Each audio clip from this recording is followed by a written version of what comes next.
Oloja. That video, that song rocked Nigeria. It still does.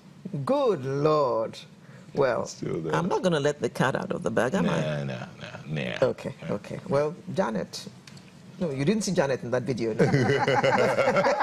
But she was rocking it too. Oh, she was rocking that song too. Janet Adetu. Auntie, Etiquette so good to see coach. You. Good morning. Good and morning. Thank you for being here. Thank you so much. So good to see you. Thank you. To have you back. It's so nice welcome. to be missed. Oh, yeah, thank you, my darling. You so much. Go away. Go away. Oh my God, I did say something bad just now, did I? Yes. We didn't miss you. Okay. No, we did. You did? So you were just pretending at the opening. It's all right. I did. It's cool. I'll take it. Thank you very much. Thank you. Anyway. How are you doing, Janet? I'm doing very well. Good. I hear that we have part 2 of... Oh, I'm Yeah. sorry about that. We have part 2 of mentoring today. Yeah, mentoring. Generally speaking, we're talking about mentoring and what is it really about. But are you a mentor to anyone, by the way? Yeah. Well, sometimes you might not even know. Yes, it's not overtly like that, but you know, somebody's under your wing. Somebody's somewhere. probably, sometimes you may inspire someone and they like to watch you because they think that there's some things that you do that they really like, and maybe you could be their role model without even knowing it. Many times it does happen. Does that make you their mentor? No, it doesn't. It doesn't. But, you know, mentors also form the role of at least they can be role models without even knowing it. But, you know, generally speaking, it's really important to be a mentor to someone else if you know you have something to add value to that person. And I think as an individual, you should always have it in mind to want to add back or add value to someone else's life, especially if you have a wealth of experience and you think that someone else can generally impact from it. You know, like I'm a Wimbe's mentor and I'm also a Sherry Blair Foundation mentor as well. And it's a good experience, to be honest, because you're giving back to someone. Sometimes you don't even know the impact that you have on their lives. And, you know, so people say, what is mentoring at the end of the day?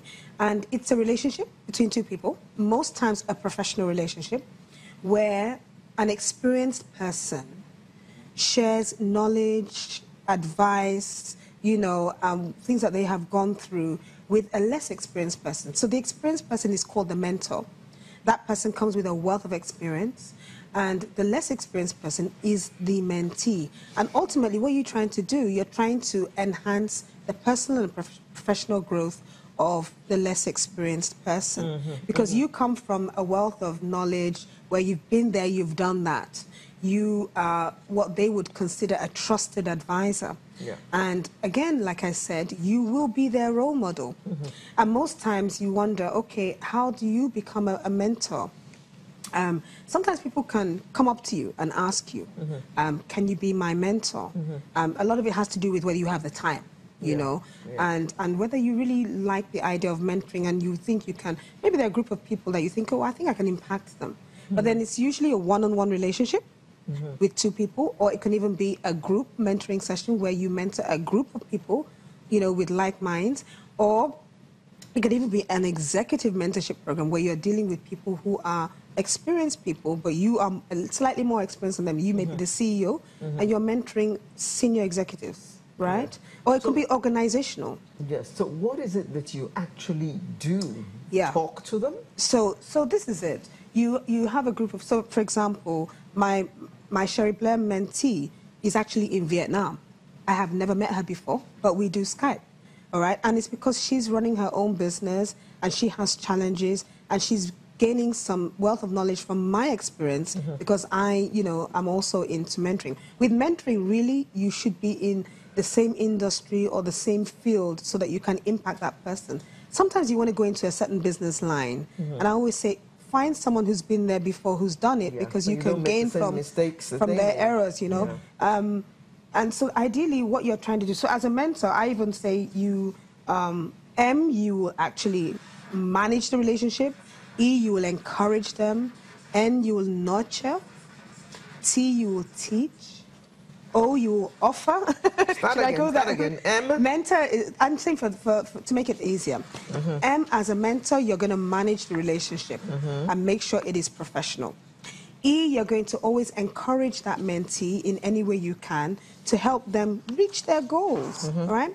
N is you're going to nurture that person, almost like hold their hand and lead them and guide them. T is really about teaching that person from your wealth of experience. You're going to teach them, all right? And O is about offering mutual respect. There must be mutual respect between the two relationships.